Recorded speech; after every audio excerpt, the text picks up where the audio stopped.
There's a pretty one, Ulysses.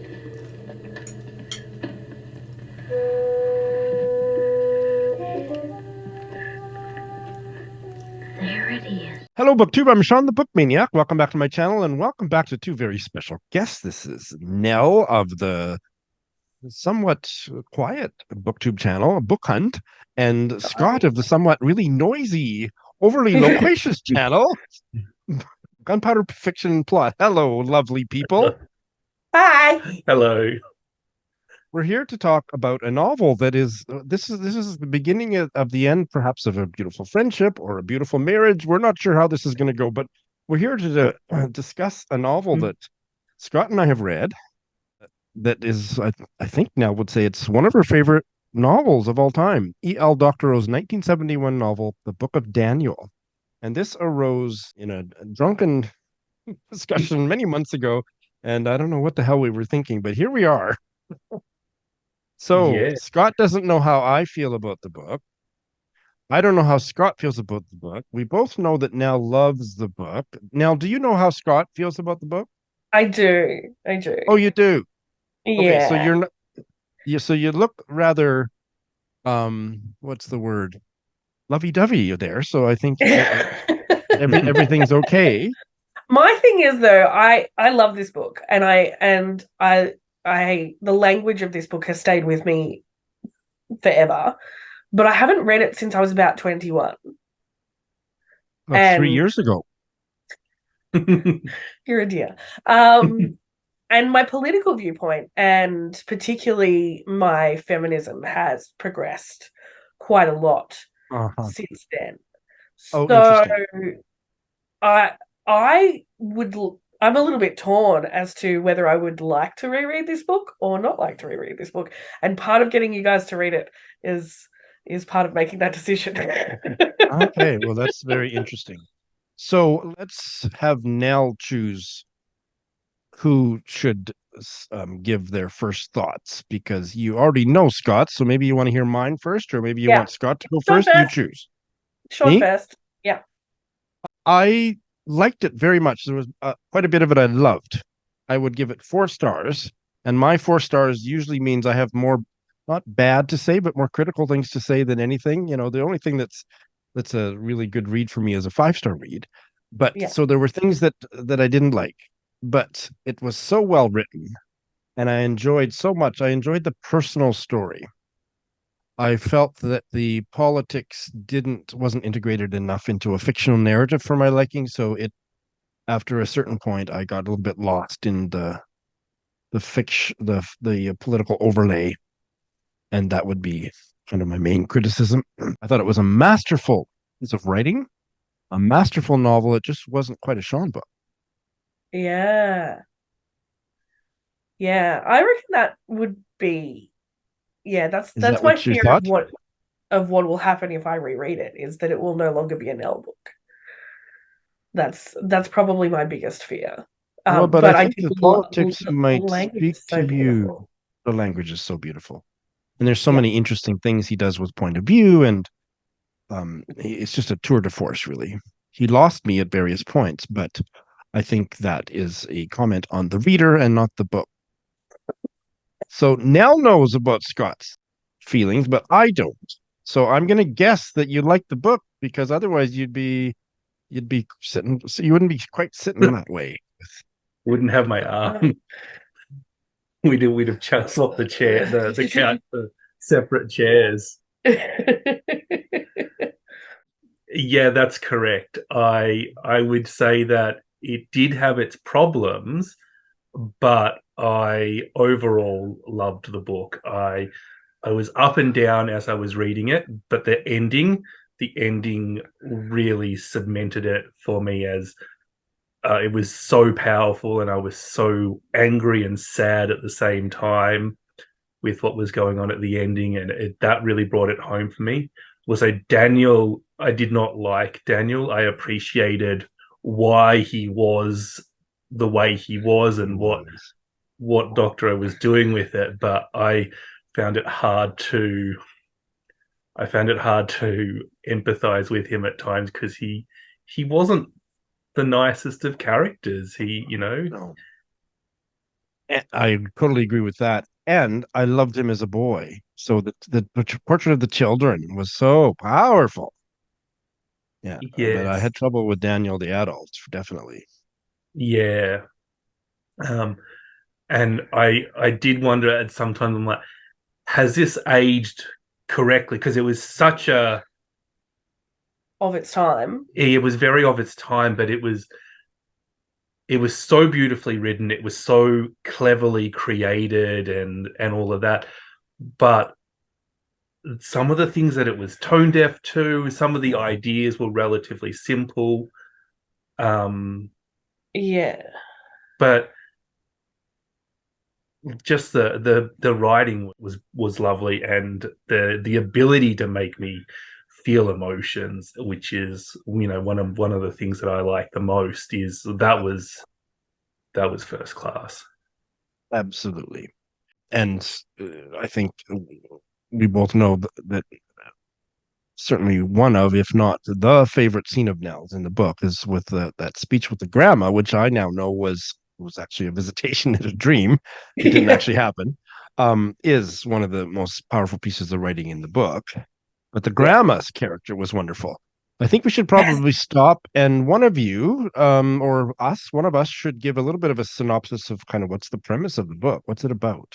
Does anybody want to take a stab at that?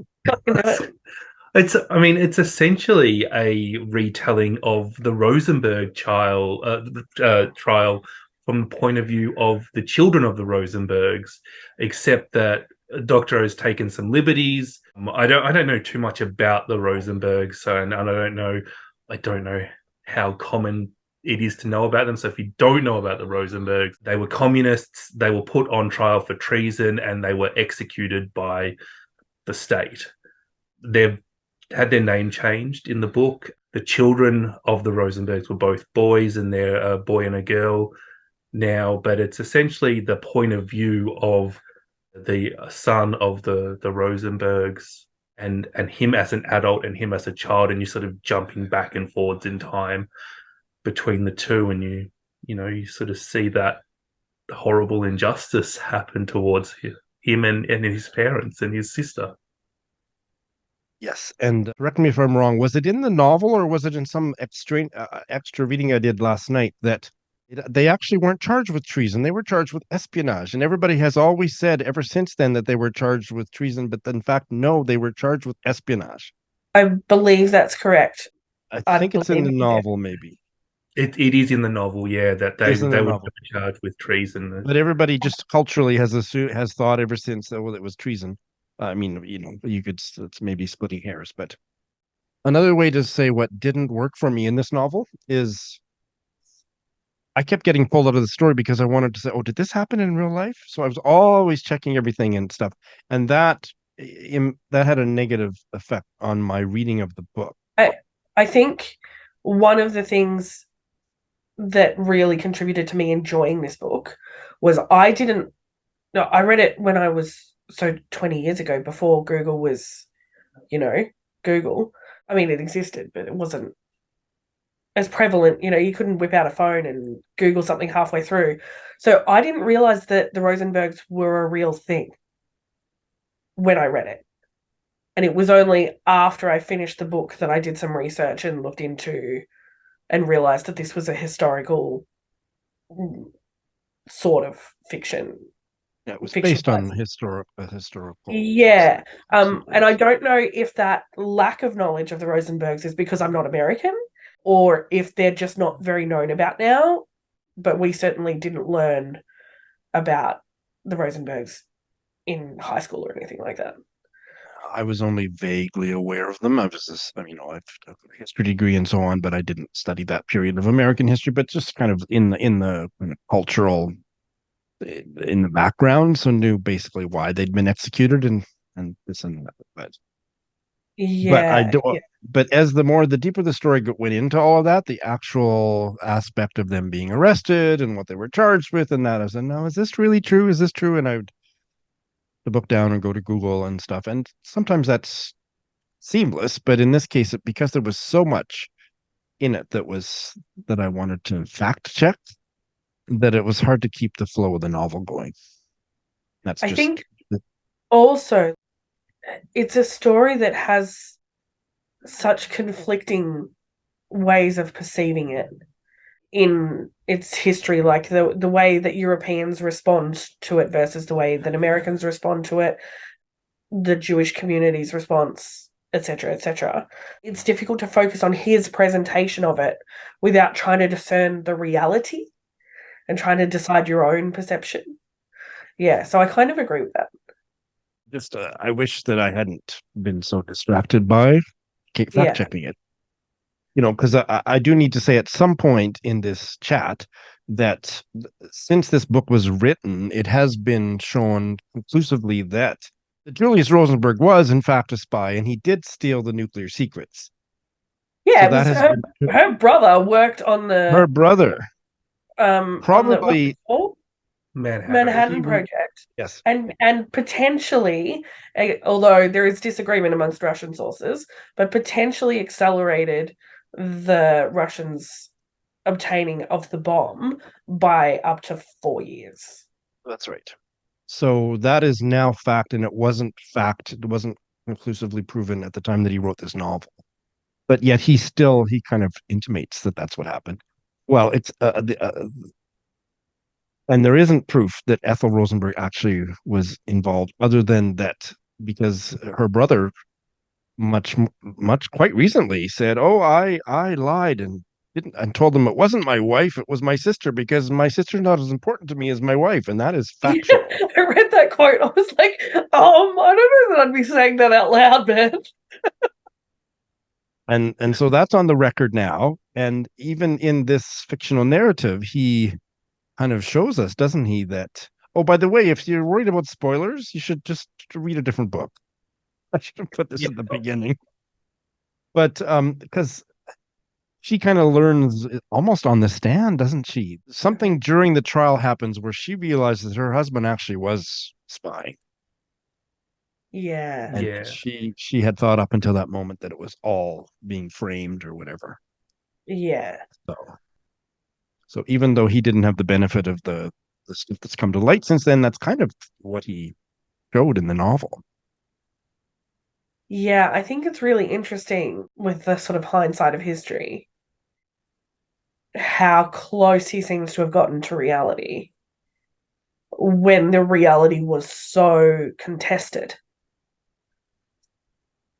Well, I think obviously it's going to be a very biased, you look at the news today and you just need to criticize Trump or not criticize or praise him. You know which news sources are going to do that. But it will be the same back then. It won't be any different back then. There are, the media is always going to have a bias, and I think clever writers will see through that. Yeah. And certainly, if I understand it correctly, this was the beginning of the anti-communist hysteria in the States that led to Senator, what's his name?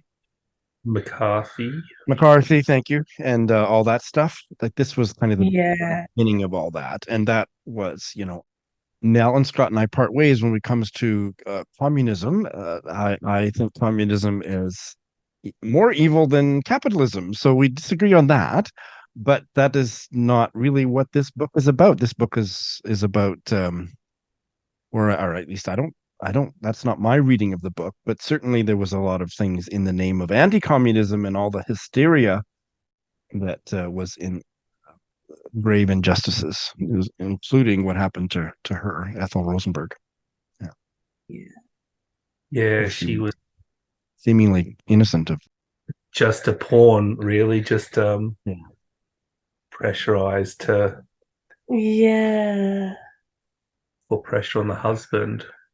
And then espionage, should espionage be punishable by death? I don't know. I don't think so. I don't believe in capital punishment. And I'm not sure right? I think it's really interesting how many issues, like how many of those core issues intersect in this, like capital punishment and like patriotic loyalty and how much you can police people's ideas and beliefs. and I mean, to a certain extent, how they follow up on those. Sure. There's so much in this novel about those things. I'm not surprised that a 20-year-old me was excited by having so many ideas. I think it's a really good literary book for people who like dystopian, Yeah. actually. But I found it really fascinating how little had changed between the world that Doctorow was describing and the world now, even if you want to compare somebody like Edward Snowden or Julian Assange to the Rosenbergs. Yeah. I mean, does anybody think that if Assange or Snowden were to turn up in an American prison, if they would last Very 2 or long. 3 years? Like, we probably all assume that even if they're not killed by execution, we probably assume that they might go the same way as Epstein. Yeah. And that way that the state tries to control the narrative is still very much present in our society. It's not a time of paranoia. Yeah. And while back then the big argument was about socialism and communism, it's almost about hierarchical control for me.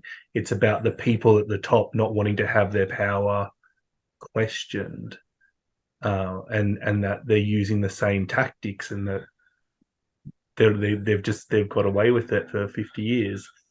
Probably longer, babe. Well, yes. Yeah. But that's something I took out of it, which might be where we disagree, Shawn. But well, sure. I have never felt that I needed to figure out exactly how I thought about Snowden or Assange, so I'm just going to kind of put that to one side. But you know what it makes me think of listening to you talk about them? Because I really feel like they did some bad stuff. So let's put that to one side. But you guys are probably too young. Do you remember after September 11th, there was this American guy that was caught fighting for the Taliban in the early days after September 11th? Maybe. I do. And there was a rush trial and he was put into prison and he's still in prison. And he didn't do anything. He just got affiliated with them because he was this big, open-hearted young man. And he just got mixed up with the wrong crowd or whatever, but he wasn't doing anything. He wasn't committing any terrorist acts, but he was.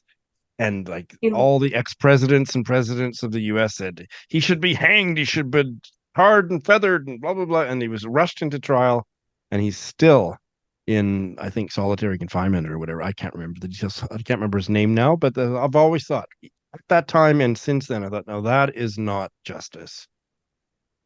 I think when there's so much fear involved, it's very easy to manipulate the mass response with emotion. Yeah. And so talk about hysteria. That's what it was. Yeah. The dialogue that I was having with myself as a center-left reader who wasn't entirely comfortable with how much politics was being laid on top of this narrative, but was still interested in it as I read it, the dialogue that I was having was about, should someone be criminally punished for what they believe? And I thought, no, absolutely not. But should there be some kind of a criminal penalty for doing something based on those beliefs? And again, it depends what you do, but I do think there should be something. If you're going to betray your country's secrets to the enemy,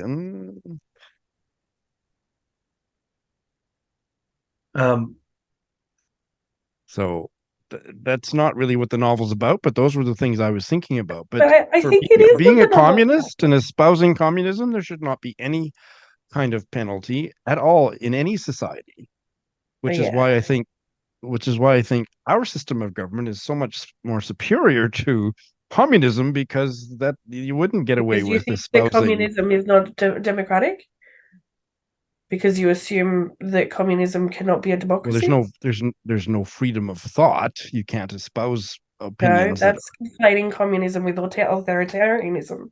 Communism is think an they are economic. exactly the They same. they are often in practice, certainly historically, linked, but they are not the same. I would challenge you to give me an example of one that was not. We may cut all this out of the video because we're getting sidetracked. Yeah.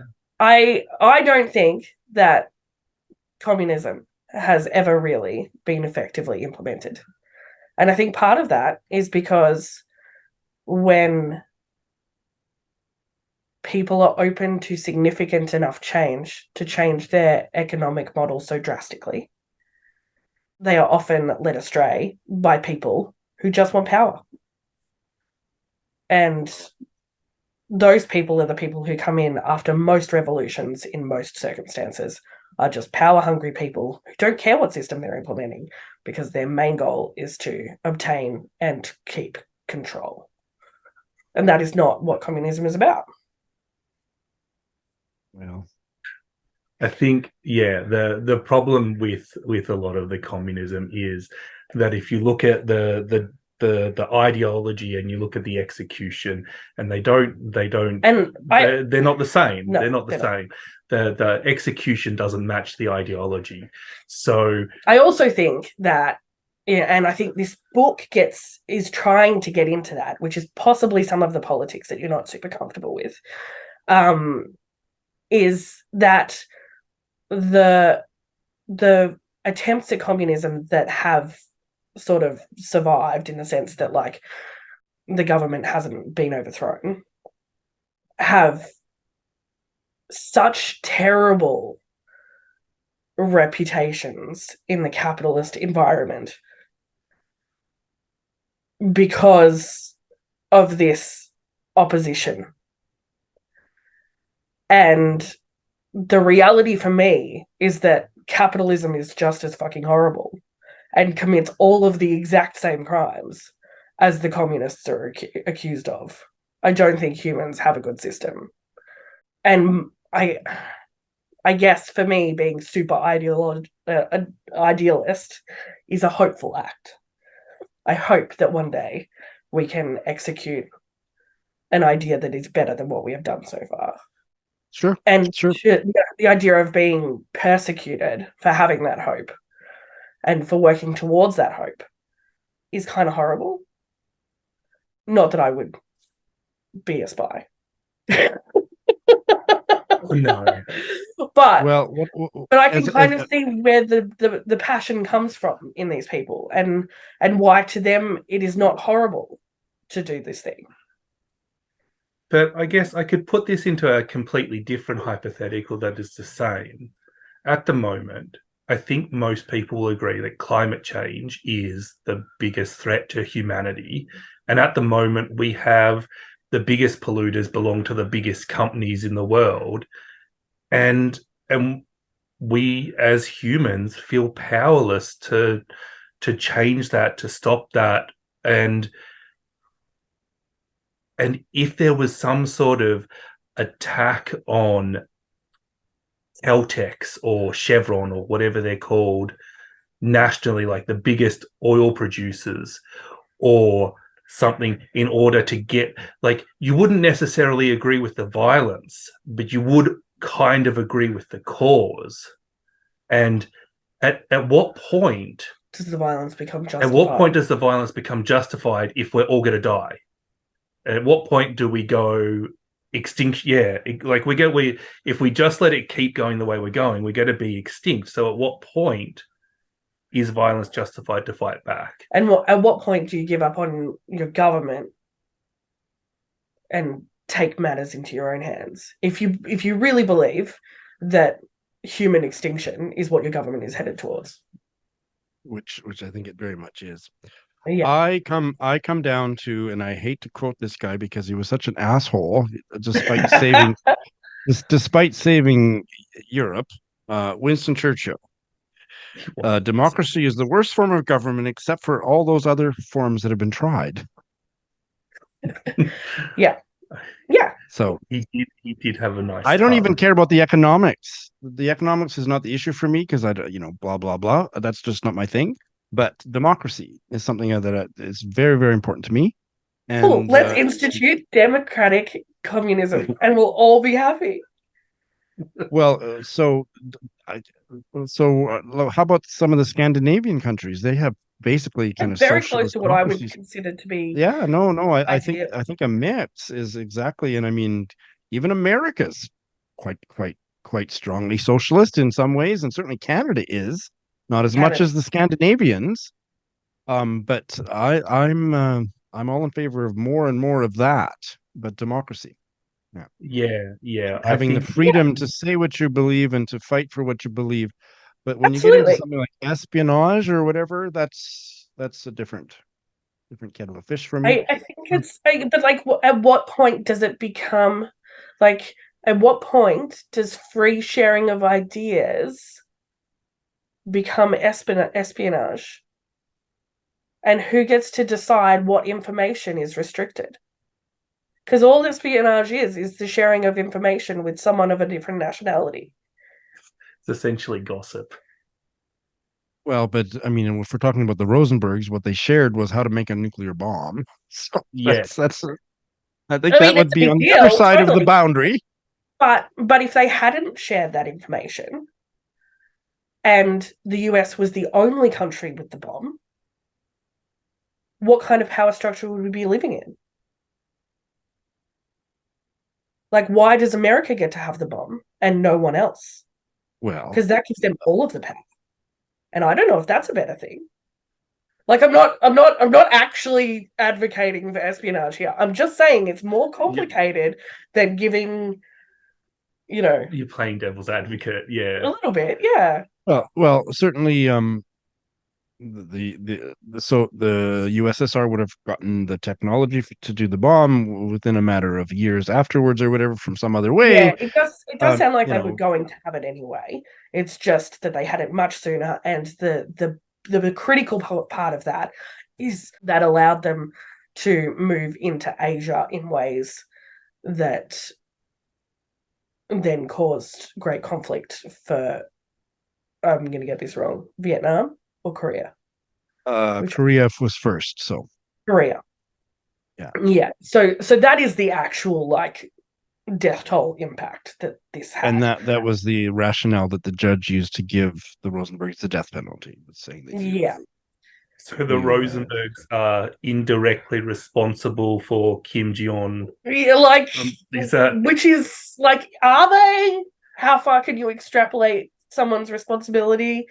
But if the guys of the Manhattan Project are responsible for Nagasaki and Hiroshima, then I think it's the same level of logic, Yeah. Well, we're not going to solve all the problems of the 20th century or the 21st century here, but I think that this gives people a taste of what kinds of issues this book gives rise to that you might It's encounter. a lot. Does. It's a lot. Let's circle back to the more personal aspects just to maybe finish up, because we're not going to solve those problems. I love the portrayal of the kids and who was going to take care of them, and I was just particularly heartbroken by when they went to stay with their aunt that didn't have the resources or the wherewithal to take care of them, and all this stuff. There's a description of when they first get to her place that was one of my favorite just beautiful writing, just really evocative. Let's see if I can find it. It is really beautiful. I'd like to share this paragraph because it's one of my favorite passages. Her apartment had an indescribable smell. It was the smell of a withering, unloved body. It was the smell of dust and of Brooklyn airshaft darkness. It was the smell of slipcovers on the furniture and double locks on the doors. It was the smell of lights that couldn't be turned on because it was a waste of money. It was the smell of no pleasure to be found around any corner, down any hall, in any closet. It was the smell of a stranger's drab home where I didn't belong. It was the smell of a life of no account to anyone. Well, there's your Marxist manifesto in one beautiful paragraph. Isn't that just powerful? Yeah. Oh. So much so. And I think like how even the discussion of the foster system, like Yeah, how he had to act up and fight in order to be given almost visitation rights to his sister. yeah, That was almost Dickensian. Yeah. yeah, and the real lack of like preservation of what family ties and support they had. And the Yeah. execution scene, which is near the end of the book, and that's not a spoiler, I don't think, No. was incredible, as Scott has mentioned. Yeah. Yeah, One of the things that Nell and I researched after it was what happens to the mother in the execution scene, which is horrific. It's even Is worse than what was described in the novel. Yeah. yeah, he turned it down and it was still whoa. horrible. And lots of aspects of American punishment and